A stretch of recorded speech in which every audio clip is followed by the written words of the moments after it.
Congratulation Tony. আরে তোরা সবাই এসেছি। হাই হাই টনি, তোকে তো আজ বিশাল হ্যাপি লাগছে রে।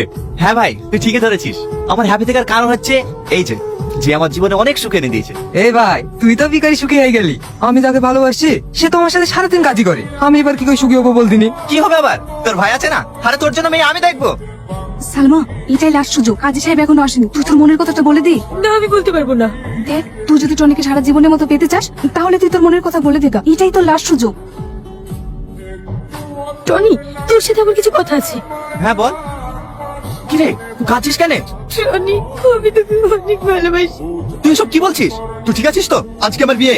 হ্যাঁ, আমি ঠিকই বলছি। তুই হাতে যে আংটিটা পরে আছিস ওই আংটিটা আমার। আমি তো সে না দেখে ভালোবাসা, যার সাথে তুই প্রতিদিন রাতে ফোনে কথা বলতিস, যার সাথে তুই এক রাত কথা না বলি থাকতে পারতিস না। আমি তো সেই সালমা। আর এই মেয়েটা তোকে মিথ্যে বলিছে।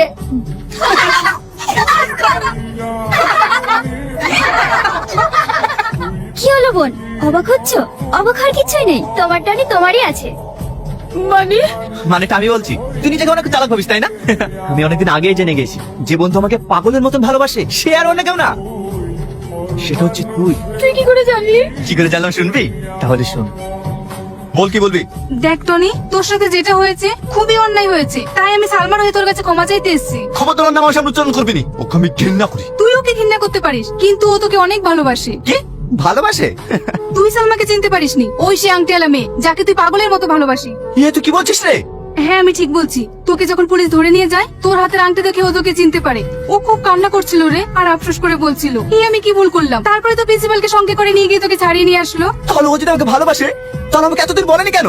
ও কি করে বলবে বল? ও তোর সাথে যে অন্যায় করেছে, লজ্জায় তোর সামনে আসতে পারিনি। বুঝতে পেরেছি। শোন মাম্পি, ও যতদিন না নিজের মুখে এসে না বলছে আমাকে ভালোবাসে, তুই ওকে কিচ্ছু বলবি না, ঠিক আছে? ঠিক আছে। ঠিক আছে, যা। এবার আমিও দেখছি তুমি কতদিন না বলে থাকতে পারো।